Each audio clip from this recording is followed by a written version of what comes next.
నా పట్ల కూడా దేవునికి ఒక ఏర్పాటు. నేను నాకు ఒక తెలిసినప్పటి నుంచి కూడా నేను కష్టపడటానికి ఇష్టపడేవాడిని. ఇది ఏ పనైనా కానీ న్యాయయోగ్యమైన పని చేయడానికి సిగ్గుపడేవాడిని కాదు. పప్పులు గడిగే పనైనా, కౌన్సిలింగ్ ఇచ్చే పనైనా, అది ఏ పనైనా సరే కష్టపడి పని చేయడానికి నేను ఇష్టపడేవాడిని, ఫీల్ అయ్యేవాడిని కాదు. నా ఉద్దేశం ఏంటంటే నేను పని చేయాలి, 10 మందికి పని చూపించాలి. నేను 10 రూపాయలు సంపాదించాలి, 10 మందికి భోజనం పెట్టాలి, 10 మందికి మాదిరికరంగా ఉపయోగకరంగా ఉండాలనేటువంటి తపన ఎందుకో నాకు తెలియదు. చిన్నప్పటి నుంచి నాకు అట్లా ఉండేది. శారీరకంగా నా మనసుకు తగ్గట్టుగా నేను చెయ్యని ప్రయత్నం లేదు. నా టార్గెట్, నా గోల్ రీచ్ అవ్వటానికి 10 మందికి పని కనిపించాలి, 10 మందికి భోజనం పెట్టాలి, 10 మందికి నేను సహాయకుడిగా ఉండాలనేటువంటి తపన చిన్నప్పటి నుంచి నాకు తెలియదు ఎందుకో. ఆ మనసు కన్నాడు కూడా మాలో ఎవడు లేడు. ఏమనిస్తే మా ఇంటికి వస్తే ఏమిస్తా, మీ ఇంటికి వస్తే ఏమిస్తాం అనేటువంటి పని మీద ఉంటారు. కానీ మా జనం, మా గుంపు ఎక్కువ శాతం ఎక్కడో ఉంటారులేండి మహానుభావులు. మరి మా వాళ్ళలో ఎవరిలో నా కనుసు మేరకు అట్లాంటి పరిస్థితి నాకు వాళ్ళ ద్వారా నేర్చుకుంటాను అనటానికి లేదు. ఎందుకో నాకు ఆ మనసులో అట్టు ఉండేది చిన్నప్పటి నుంచి, చాలా చిన్నప్పటి నుండి, ఒక తెలిసిన దగ్గర నాడు. అందుకని నేను చేయని ప్రయత్నం లేదు. 13 సంవత్సరాల వయసులో సంచి భుజాన్ని వేసుకుని బయలుదేరా వ్యాపారం చేయటానికి. డైలీ తెనాలి నుంచి విజయవాడ వెళ్ళొచ్చేవాడిని. ఒక్కో రోజు 2 సార్లు విజయవాడ వెళ్ళొచ్చేవాడిని.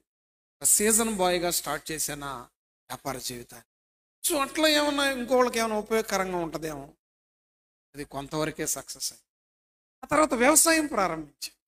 ఆ తర్వాత ఫైనాన్స్, చిట్స్, లారీ, మరి తోటలు. మరి నా స్నేహితుడు, నన్ను ఎంతగానో ప్రేమించే కారంశెట్టి వెంకటేశ్వర గారు చింతపండు కంపెనీ, దాంట్లో వర్కింగ్ పార్ట్నర్గా జాయిన్ అయ్యి 500 మంది ఆడాళ్ళకి పని చూపించాను ప్రతిరోజు 365 రోజులు. సో ఇంకా నాకు తృప్తి లేదు. నాకుగా నేను ప్రయత్నం చేస్తున్నాను కానీ అంత సాటిస్ఫాక్షన్గా లేదు. అయితే నా టార్గెట్ రీచ్ అవ్వటానికి ఎండ, వాన, చలి అనేది చూసుకునేవాడు కాదు, కష్టపడేవాడిని. వాన వస్తుంది ఆగుదాం, ఎండగా ఉంది ఆగుదాం, చలిగా ఉంది మానుకుందాం, నాకు ఈ రోజుకి తెలియదు అది. సో ఇంకా నాలో ఏంటో తెలియని అసంతృప్తి. సరే, మారుమనసు పొందాను, రక్షింపబడ్డాను. 10 మందికి సహాయం చేయాలన్న మనసుతో కొనసాగుతూ ఉన్నాను. దగ్గరికి వచ్చాను, తృప్తిగా లేదు. తర్వాత ఇట్లాగే దైవజనులు వాక్యం చెప్తుంటే నేను విన్నాను. నీ పట్ల దేవుని చిత్తం ఏంటో నీకు తెలుసా? నువ్వు గ్రహించావా? నువ్వు తెలుసుకున్నావా? ఓహో, నేనేదో నా గోల్లో నేను ఉన్నాను కానీ నా పట్ల ఆయన చిత్తం ఏంటో తెలుసుకోలేదని, నా పట్ల నీ చిత్తం ఏమిటయ్యా అని ప్రార్థన చేసి, నా పట్ల నీ చిత్తం ఏంటని ప్రార్థన చేస్తే, నువ్వు నా సేవకుడివి అన్నాడు. ఏమన్నాడండి? నువ్వు నమ్మండి, ఆ రోజు ఎంత ఏడ్చానో, నేను ఎంత ఏడ్చానో. ఎందుకు ఏడ్చానంటే నాకు చదువు రాదు. సేవ చేయాలంటే సేవకుని నేను వెళితే నా వెనక మన ప్రార్థన చేసేవాళ్ళు ఉండాలి, లేకపోతే ఆ దెయ్యాలని నాకు పడతాయి, వదిలిచింది దెయ్యాలని. మన సపోర్ట్ ఉండాలి, సహకారం ఉండాలి, నేర్చుకున్న విధానం ఉండాలి, సహకరించి ప్రోత్సహించే వాళ్ళు ఉండాలి. నాకు లేదు, నాకు సపోర్ట్ లేదు, సహకారులు లేరు. నాతో పాటు రక్షింపబడిన వాళ్ళు నా కుటుంబంలో ఇంకా అప్పటికి ఇంకా పూర్తిగా మమ్మ రక్షింపబడింది, సిక్ అయిపోయింది. నేను లైన్లోకి వచ్చేసరికి ఆమె ప్రభునందు నిద్రించింది. ఇంకెవరున్నారు నాకు సపోర్ట్ చేసేవాడు? వాక్యం చదవడానికి రాదు, వాక్యం వివరించడానికి రాదు. అదిగాక నా భాష ఐతానగర్ భాష, ఎంత స్వచ్ఛమైన భాషో. ఇక నోరు తెరిస్తే అది మంచి భాష కాదు, సిగ్గేస్తూ ఉంటుంది నాకు, నేను అట్లా మాట్లాడానా అని. మరి మంచి మనసు లేదు, మంచి రూపం లేదు, విద్య లేదు, జ్ఞానం లేదు, వివేకం లేదు. నేను పరిశుద్ధుడైన యేసుని ఎలా చెప్పాలి? లోకరక్షకుడైన యేసుని నేను ఎలా వివరించాలి? నాకు రాదు అని దండం పెట్టి ఏడ్చా. నీ దండం పెడతా ఇంకోటి చూసుకో. నేను విశ్వాసకే ఎక్కువ, సంఘ కాపరికి అస్సలు నాకు అర్హత కాదు కదా, ఊహ కూడా నాకు లేదు, నీ దండం పెడతా, నేను కాదులే, ఇంకోటి చూసుకోను. నాకు రిప్లై రావట్లా. నేను కాదు, నేను పనికిరాను, నేను పనికిరాను అని నేను ప్రార్థన చేస్తే జవాబు రావాలి కదా, రావట్లా.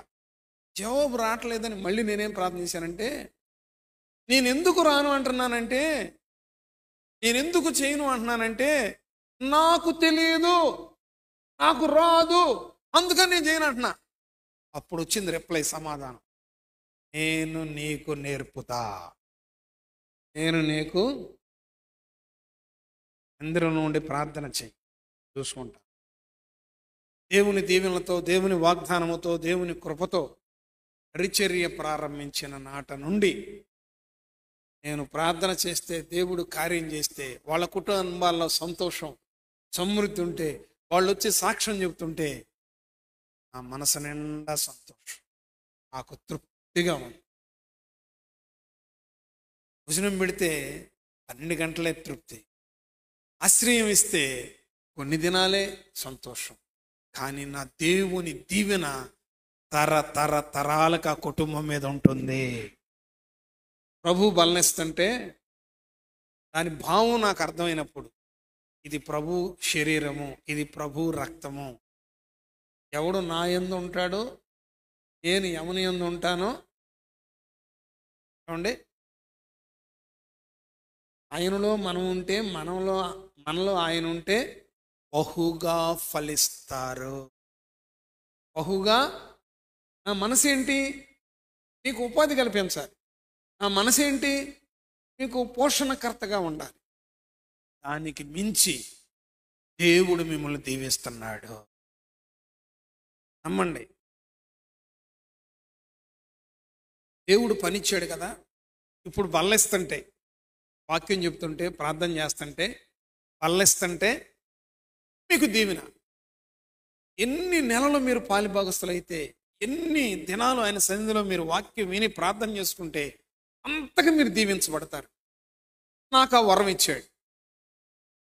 వరం ఇచ్చి చేస్తాడా చేయడా అని. ఆ సేవ ప్రారంభం తొలి దినాలలోనే మీకు బల్ల ఏ చేత్తో ఇస్తాను, మీకు ప్రార్థన ఏ చేత్తో చేస్తాను. దైవజనుని అవ్వంగానే రోడ్డు యాక్సిడెంట్ జరిగింది. కరెక్ట్గా ఈ భుజమే జారిపోయింది. ఏ చేత్తో అయితే మిమ్మల్ని ఆశీర్వదిస్తానో ఆ చెయ్యే ఎముక ఊడు వచ్చేసింది, జారు వచ్చేసింది. ఈ చెయ్యి లేకపోవట్లేదు. డాక్టర్ గారి దగ్గరికి, ఇది పీక్ వచ్చేసింది, బయటికి సెట్ చేస్తాను. డాక్టర్ గారు ఏం చేశాడంటే, ఆ ఊడిన జారిన భుజాన్ని మరలా సరిచేసి 21 డే ఈ కట్టు నువ్వు మాత్రం తీమాక, కట్టు తీసావా నీకు జీవితకాలం నొప్పి ఉంటుందని చెప్పి. కట్టు తీస్తే జీవితకాలం నొప్పి ఉంటుంది. 21 రోజు మాత్రం పొరపాటున ఇట్లా ఇదే యాంగిల్లో ఉండాలి, అప్పుడు సెట్ అయితే అని చెప్పి. ఒక విశ్వాసి 10 రోజులు అవ్వగానే డాబా కట్టుకుంటాను. వాళ్ళు డాబా కట్టుకోవాలని నేను ఎంతగానో ప్రార్థన చేశాను. వాళ్ళ దరిద్రం పోవాలని నేను ఎంతగానో ప్రార్థన చేశాను. దేవుడు ఆస్వాదించి డాబా కొట్టుకునే అవకాశం ఇచ్చాడు. అయ్యా నువ్వు పునాది రాయి, అయ్యా నాకు బాగోలేదుగా అమ్మ, అయినా సరే వచ్చి అయ్యాను. సరే నేను అనుకున్నాను, సర్లే ఎడం చేత్తో ఆ పునాది వేద్దాం అనుకుని, సరే ధైర్యం చేసి ఆ కట్టుతోనే నేను ఆ పునాది రాయడానికి వెళ్ళి ప్రార్థన చేస్తున్నా. దేవుని స్వరం నాకు వినపడుతుంది, ఎడం చేత్తో పునాది వేస్తావా?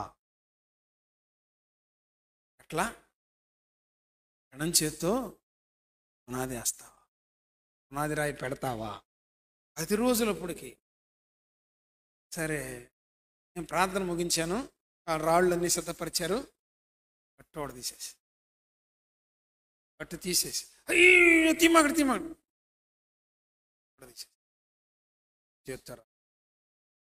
చేత్తో 15, 18వ రోజు వచ్చింది. గుంటూరు ఝాన్సీ సేవకు పిలబడితే అక్కడ మందిరం ప్రారంభం. రూపస్పాల్ గారు నేను వెళ్ళి, నేను అనుకున్నాను ఇది ఊడదీయకుండా రూపస్పాల్ గారు ఉన్నాడు పెద్ద ఆయన చేత చేపిద్దాం అని వెళ్తే ఆ నడిపించే ఆ అమ్మాయి ఒప్పుకోలేదు, నేను పిలిచిన ఈ దైవజనుడు ఒప్పుకోలేదు. తొలి బ్రాంచ్ నువ్వే ఓపెన్ చేయాలి అని చెబితే మళ్ళీ కట్టోడ తీసేసి కుడి చేత్తో ఆ బ్రాంచిని 21వ రోజు న్యాచురల్గా డాక్టర్ గారు కట్టోడ తీసేశాడు. జాలుగానే సెట్ అవ్వలా కూడా తీసాగా. పునాదేసిన ఆమె మందిరానికి రావట్లా, బ్రాంచ్ ఓపెన్ చేసిన ఈ మందిరానికి రావట్లా. కానీ నా చెయ్యి మాత్రం నేను వాళ్ళు వచ్చినా రాపోయిన వాళ్ళు దీవించబడాలనే మనసుతో నా అవయవాన్ని సైతం లెక్క చేయకుండా చూస్తున్నందుకు ప్రియ దేవుని బిడ్డలారా గమనించండి. సరే, మీ అందరికి నేను ప్రార్థన చేస్తాను.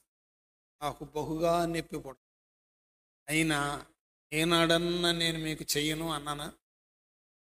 మీ అందరికి ఈ చేత్తో బల్లనిస్తా, బాగా బరువు తీస్తుంది. ఏనాడన్నా నేను కాదులే ఇంకొకళ్ళు ఏమన్నా అన్నానా?